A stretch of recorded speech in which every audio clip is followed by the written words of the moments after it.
RTV app వార్తల్ని క్షణాల్లో చదివే అవకాశం ఉంటుంది. ఒక న్యూస్ పేపర్, ఒక టెలివిజన్ ఛానల్ మీ చేతుల్లో ఎప్పుడూ ఉంటాయి. నా పేరు మస్తాన్ వలి. మేము ఇక్కడ గత 40 సంవత్సరాల నుంచి జీవనోపాధి టైర్ పంచర్ షాప్ చేసుకుంటూ జీవనోపాధి గడిపిస్తున్నాము. మా 2 ఫ్యామిలీలు, నేను, మా అన్నయ్య, మా అమ్మ, మొత్తం మేము 4 ఫ్యామిలీ, మొత్తం 8 మంది మేము కుటుంబీకులము. మేమంతా ఇదే ఇంట్లో ఉంటున్నాము.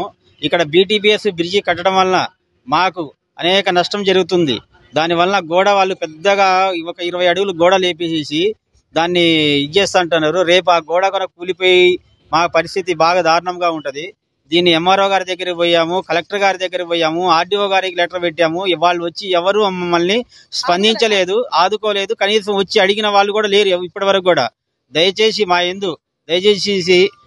దీన్ని పట్టించుకొని ఆర్డీఓ గారు కానీ ఎంఆర్ఓ గారు కానీ దీన్ని సర్వే చేసి మాకు దీని వలన జరిగే నష్టాన్ని నష్టపరిహారంగా చెల్లించాల్సిందిగా కోరుచున్నాము. ఈ బ్రిడ్జి మా వైపు 30 అడుగులు, మా ఇల్లు ఆ బ్రిడ్జికి 30 అడుగులు మాత్రమే ఉన్నది. అవతల పక్కన 60 అడుగులు తీశారు, ఇక్కడ 30 అడుగులే ఉంది. ఈ 30 అడుగులు తీయడం వల్ల రేపు గోడ కడతారు, 20 అడుగులు 15 అడుగులు గోడ కడతానని చెప్తా వాళ్ళు. మీకు ఇబ్బంది లేకుండా అంటారు. మొన్న వాటర్ వస్తే ఇంట్లోకి మొత్తం నీళ్ళే వచ్చేసినాయి. ఇప్పటికి 10 సార్లు ఇంట్లో నీళ్ళు వచ్చినాయి. ఆ వాటర్ నీళ్ళు వచ్చిన ఫోటోలు కూడా తీసి ఆర్డీఓ గారికి, ఎంఆర్ఓ గారికి, మున్సిపల్ కమిషనర్ గారికి అందరికీ పెట్టడం జరిగింది. దయచేసి మాకు ఏదో విధంగా మా జీవనోపాధి కోల్పోకుండా ఉండడానికి మాకు కూడా దానికి ఎగ్రేషియా చెల్లించేసేసి మేము ఇస్తామంటున్నా కూడా వాళ్ళు ముందుకు రావట్లేదు. గవర్నమెంట్ ముందుకు రావట్లేదు. ఎవరిని అడిగినా బీటీపీఎస్ అధికారులు ఎవరిని అడిగినా కూడా మా చేతిలో ఏమి లేదు. ఆర్డీఓ గారు, సర్వేయర్ గారు, ఎంఆర్ఓ గారు వాళ్ళ చేతిలోనే ఉంది. వాళ్ళు తీసుకోమంటే మేము తీసుకుంటాము, మా చేతిలో లేదని చెప్పి వాళ్ళు చేస్తున్నారు. ఆల్రెడీ వాళ్ళు ఏం చేశారంటే జేసీబీ పట్టుకొచ్చేసేసి మొత్తం ఇదంతా తవ్వుతాము, మా పనులు మేము చేసుకోనండి దయచేసి అని చెప్పి వాళ్ళు కూడా మమ్మల్ని అడుగుతున్నారు.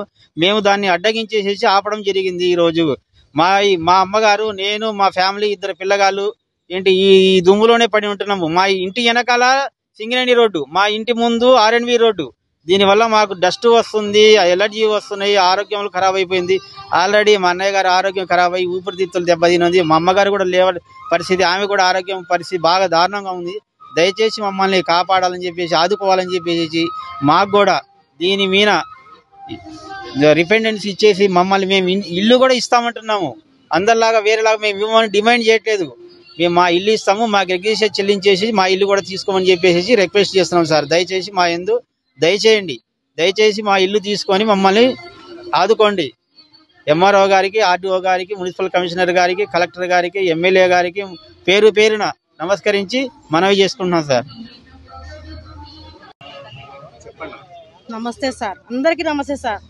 నా ఇల్లు బాగా ఇబ్బంది ఉంది సార్. నాకైతే ఏమైనా చేయమంటే ముందు ఎంఆర్ఓ దగ్గరికి పోండి, అక్కడికి పోమని చెప్తున్నారు. మాకే పోతే ఏం చేయట్లేదు సార్, వాళ్ళు న్యాయం చేయట్లేదు. మాకేమో ఇక్కడ బాగా ఇబ్బందిగా ఉంటుంది సార్. మేము ఇస్తాం సార్ అన్న కూడా తీసుకోవట్లేదు సార్ వాళ్ళ ఇల్లు. అది సార్ బాగా ఇబ్బంది ఉంది సార్ మాకు. దయచేసి మీరు అందరూ ఏదో ఒకటి చేయండి సార్, మాకు సాయం చేయండి సార్. అదే సార్, ఇంకా నేను చెప్పలేను సార్, నాకు బాగా ఇబ్బంది. మీరు దయచేసి మమ్మల్ని గుర్తు పెట్టుకోండి సార్. ఎంఆర్ఓ గారి దగ్గరికి, కలెక్టర్ దగ్గర, అందరి దగ్గర పోయాం సార్. ఆర్డీఓ దగ్గరకు పోయాం సార్. మేము మరిన్ని వీడియోస్ కోసం ఛానల్ ని సబ్స్క్రైబ్ చేయండి. లేటెస్ట్ అప్డేట్స్ కోసం వాట్సాప్ ఛానల్ ని ఫాలో చేయండి. అండ్ లింక్ డిస్క్రిప్షన్ లో ఉంది.